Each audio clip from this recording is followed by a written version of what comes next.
जय जिनेन्द्र विजय जी। अ, पहला प्रश्न है, उदय के काल में क्या मैं परिणामों को संभाल सकता हूँ? अगर हाँ, तो कैसे? आंसर इसका बहुत ही सिंपल है। हाँ भी है और ना भी है। तो पहले हम हाँ की चर्चा करेंगे। तो फर्स्ट थिंग कि उदय क्या होता है। क्या उदय जीव में होता है या उदय परद्रव्य में होता है? तो इन सिंपल टर्म्स हम जानते हैं उदय होता है पाप का उदय या पुण्य का उदय। तो वो परद्रव्य में होता है, संयोगों में होता है, शरीर आदि में होता है। तो जीव में तो कोई उदय आता ही नहीं है। तो जब मुझ में उदय नहीं आता तो मैं क्या उसका फेरफार कर सकता हूँ? जो मेरे साथ नहीं होता तो मैं उसके लिए क्या करूं? तो मैं उसका करता नहीं हूँ। जो चीज आ रही है मैं उसका केवल ज्ञाता हूँ। तो ये एक टॉप लेवल की बात है कि हम उसमें कुछ फेरफार नहीं कर सकते। जब उदय आते हैं तो एक सामान्य बुद्धि होती है कि उसको मिटाओ, उसका फेरफार करो, उसमें कुछ चेंजेस लाने की कोशिश करो, या पूरे जीवन उस पुरुषार्थ में जुट जाओ कि मेरे में कोई पाप का उदय ना आए। बट द फैक्ट इज कि आता ही है, और संसार ही ऐसा है। संयोग वियोग एक्सेट्रा एक्सेट्रा होते रहते हैं। तो अब हम क्या कर सकते हैं? तो अपने आप को मेंटली प्रिपेयर कर सकते हैं। हम स्वाध्याय के बल से, तत्व विचार के बल से अपना एक मेंटालिटी डेवलप कर सकते हैं कि चाहे जो कुछ भी जीवन में आए, मैं काम फोकस्ड और समता में उसे जीत लूं। सहन करना तो संक्लेश पूर्वक होता है, पर मैं उदयों के काल में उदय को कैसे जीतूं, उस पर हम थोड़ा विचार आज कर सकते हैं। तो पहले तो ये सोचना चाहिए कि ये उदय आते क्यों हैं। तो पूर्व में जो पाप किए, वो पाप के कर्म अभी उदय में आ रहे हैं, तो ये द्रव्य कर्म का उदय होता है। ओके, सो ये पुद्गल की क्रिया है। उस समय यदि हम उससे जुड़ जाते हैं तो हम भाव कर्म खराब करते हैं, और ये भाव कर्म फ्यूचर में वापस वैसे ही द्रव्य कर्म का उदय देते हैं। और ये साइकिल कब से चल रहा है? अनादिकाल से चल रहा है। तो how can I break this cycle? मैं इस द्रव्य कर्म टू भाव कर्म टू द्रव्य कर्म के साइकिल को मैं कैसे तोड़ सकता हूँ? कैसे मैं कर्म रहित हो सकता हूँ? तो हम उसमें उपयोग को जुड़ा ना करें, हम उससे भेद विज्ञान करके बचने का प्रयत्न कर सकते हैं। तो अभी कैसे तोड़ सकते हैं इस साइकिल को? उसके लिए हमें खोलना होगा जिनवाणी का पिटारा, जो टूल बॉक्स हमें चारों अनुयोगों में प्राप्त होते हैं, कि कैसे हम इन उदयों के काल में भी शांत और समताचित रह सकते हैं। तो सर्वप्रथम हम बात करते हैं प्रथमानुयोग से। तो प्रथमानुयोग में आप एक कंपैरिजन कर सकते हो कि यदि मैं दुखी हूं, क्यों? क्योंकि वियोग हुआ है। तो अभी अभी ही हमने स्टोरी सुनी, सगर चक्रवर्ती, एक साथ 60,000 पुत्रों के वियोग की खबर। ओके, तो मेरे तो 60,000 पुत्र नहीं है, किसी एक का वियोग हुआ है। तो मैं इंस्पिरेशन ड्रॉ करूं। यदि धोखा होता है प्रेम में, तो आप सोचो कि सीता जी के साथ कैसा धोखा हुआ। प्रेग्नेंट अवस्था में जंगल में उनको विदाउट किसी सपोर्ट छोड़ दिया गया। तो फिर वो कौन से डिवोर्स लॉयर के पास गई होगी? क्या किया होगा? तो उन्होंने सिंपली इतना ही कहा कि जैसे राम जी ने मुझे छोड़ा है, आप कहना कि अपने धर्म को ना छोड़े। तो जो धर्मात्मा जीव होते हैं उदय के काल में पुरुषार्थ को जागृत करते हैं, ऐसे संकलेश परिणाम पूर्वक आकुलता नहीं करते। आकुलता करते हैं, दुखी होते हैं तो आर्त ध्यान होता है। तो उसकी तो चर्चा हमने पहले इसी फोरम में की है कि वो कितना खतरनाक है।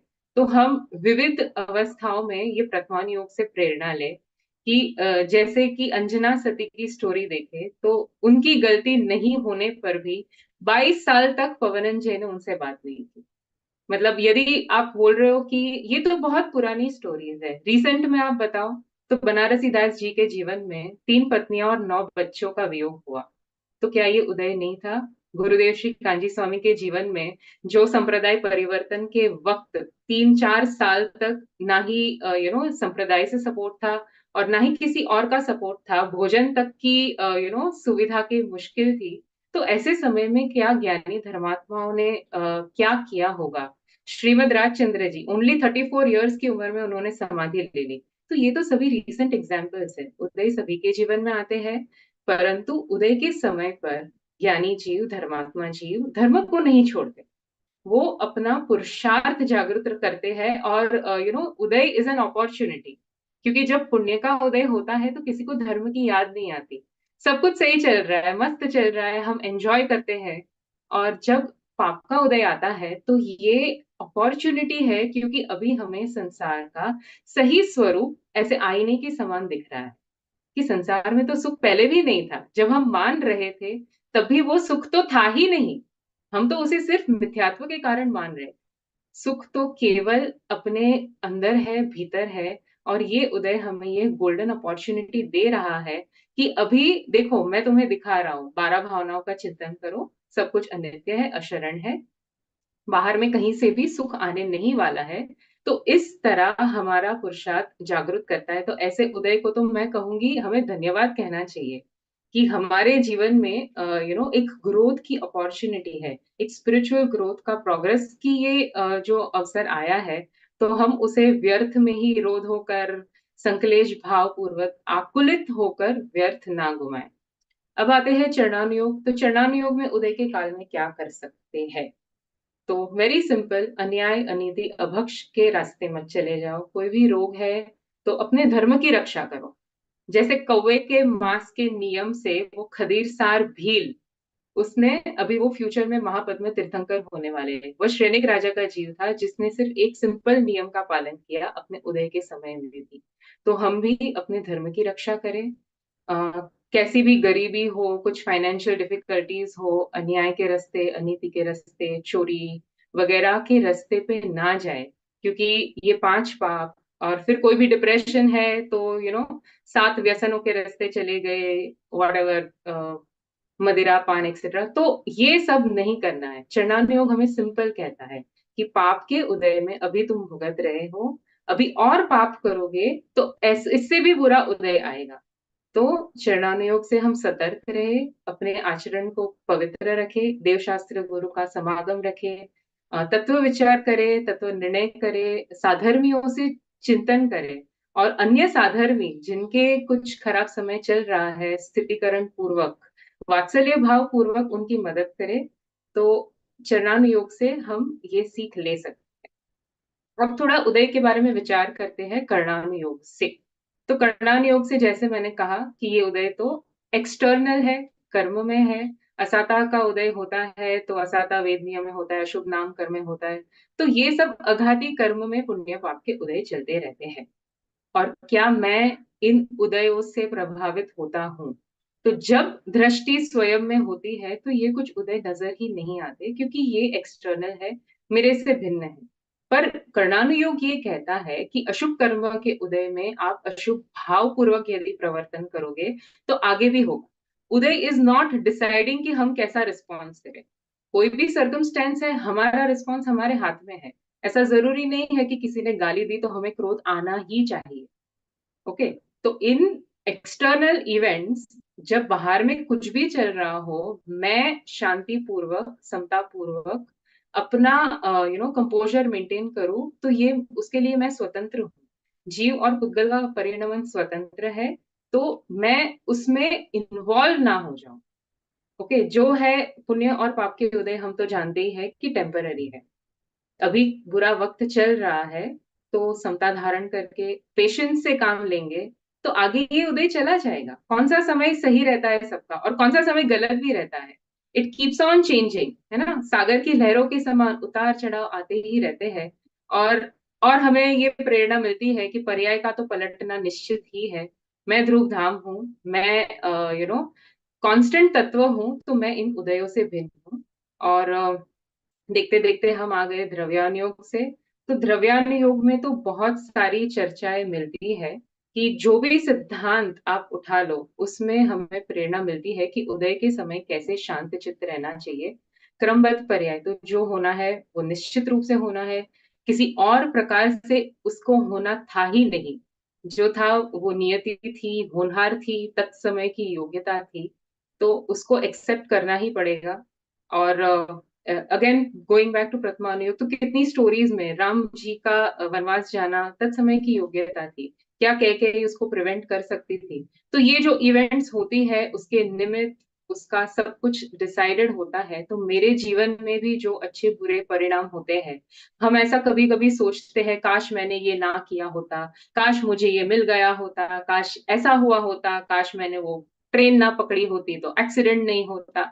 सब चीजें हम सोचते हैं पर ऐसा होता नहीं है, क्योंकि जो होना होता है वैसे ही परिणाम होते हैं और वैसे ही भाव होते हैं और ऐसी ही योग्यता बनती है। तो हम किसी कुछ प्रिवेंट नहीं कर पाते हैं। द ओनली वे हम अपना कंपोजर मेंटेन कर सकते हैं इज एक्सेप्टेंस, कि जो होना था वही हुआ है और वही योग्य था। तो उसके इस एक्सेप्टेंस से हमें आकुलता बहुत कम होती है। उदय तो बुरा चलता है पर आकुलता नहीं होती जब हम इस बात को एक्सेप्ट कर लेते हैं। फिर भेद विज्ञान कर सकते हैं कि उदय तो हमारा है ही नहीं, मैं जीव शुद्ध त्रिकाली, जिसमें कोई परिणमन नहीं होता, कोई परिणाम नहीं होते, निष्क्रिय तत्व जो है वो मैं हूँ। और जो उदय है और पर्याय में भी जो कषाय भाव उदय के कारण हो रहे हैं, मैं तो उससे भी भिन्न हूं ना। ये भी तो टेम्पररी है, आश्रव भाव। और आश्रव और आत्मा वे दोनों भी भिन्न है। तो इस प्रकार का जो भेद विज्ञान है, परद्रव्य से भिन्न, प्रभाव से भिन्न और पर्याय मात्र से भिन्न, ऐसा मैं शुद्ध द्रव्य हूँ। और ये तभी हो सकता है जब सर पर ये जब एग्जाम होती है तो हम कितना सिंसियरली लिख पाते हैं। एग्जाम के अलावा हम सिंसियरली लिख ही नहीं पाते। वैसे ही जब उदय होता है तो ये हमारी भेद विज्ञान की एग्जाम है। जैसे गत सुकुमार मुनिराज पर उपसर्ग हो रहा है तो उनको पता चल गया कि अभी तो ये शरीर मात्र कुछ क्षण का मेहमान है। तो ऐसा उन्होंने पुरुषार्थ उपाड़ा कि केवल ज्ञान प्राप्त कर लिया। तो उपसर्ग या उदय के समय पर हम भी ऐसा ही पुरुषार्थ जागरूक रखें। एंड मुझे तो लगता है उसमें कुछ बुरी बात है ही नहीं। ये तो एक्चुअली अच्छी बात है कि ऐसे उदय जीवन में आते हैं तो हमें संसार का सही स्वरूप पता चलता है कि क्या है। पर द्रव्य में सुख नहीं है और मैं उसका कर्ता नहीं हूँ। और जो मोह जो है, जिनका टूटना होता है, उन्हीं के जीवन में मेरे ख्याल से उदय आते हैं। और हमारे पास जिनवाणी है, इससे बड़ा पुण्य का उदय किसी का क्या हो सकता है। देव शास्त्र गुरु हमें जो प्राप्त हुए हैं, इससे महापुण्य का उदय किसी के नहीं हो सकता।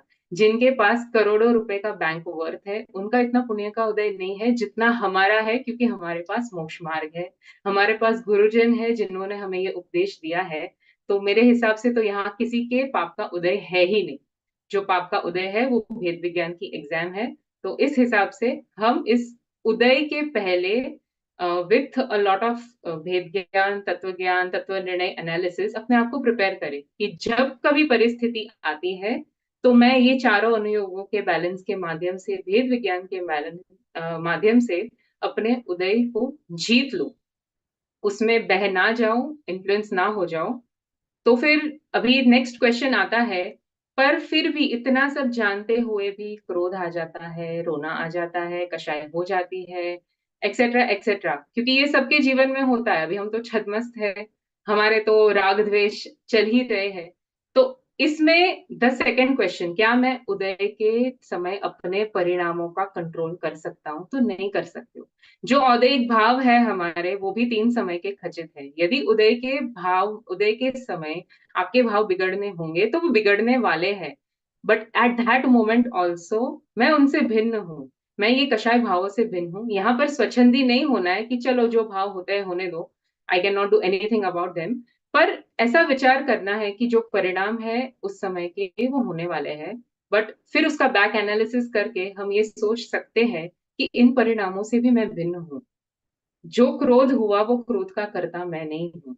जो तीव्र कषाय के परिणाम हुए मैं उनका कर्ता नहीं हूँ, मैं उनसे भिन्न हूँ। अशुभ परिणाम में आत्मा अशुद्ध नहीं हो जाता, वो तो त्रिकाली शुद्ध ही रहता है। तो इस लेवल का जब हम विचार और भेद विज्ञान करते हैं तो for from all the sides हमें एक बैलेंस्ड पर्सपेक्टिव मिलता है। और उदय से हम घबराते नहीं है, rather we look forward to it कि जब कुछ भी आता है तो मैं इस एग्जाम के लिए रेडी हूँ। रेडी हो सब एग्जाम देने के लिए? या okay. Thank you, Vijal ji. It was like a shot of immunity booster dose. Shweta ji, आपको कुछ इसमें ऐड करना है? I think she has given a lot of food for thought. It's very nice. Thank you. चलिए ठीक है, तो किसी अब और हम, को कोई लाइव क्वेश्चन पूछना है related to this, then it's okay. हाँ किसी को भी पूछना, अच्छा शुद्धा जी प्लीज, हाँ पूछिए शुद्धा जी। थैंक यू विजल जी, बहुत ही सुंदर आंसर था and like Tanu ji said बिल्कुल बूस्टर की तरह ही काम कर रहा है। एक थोड़ी सी चीज में क्लैरिटी, क्योंकि हम समझने तो लगे हैं चीजों को, इवैल्यूएट करने लगे हैं, इन द मोमेंट अप्लाई भी कर पाते हैं, बट कभी कभी ऐसा लगता है कि विकल्प तो हम करते हैं, प्लानिंग तो हम बनाते हैं, क्योंकि अभी हम डू नथिंग वाली स्टेट पर तो नहीं पहुंचे।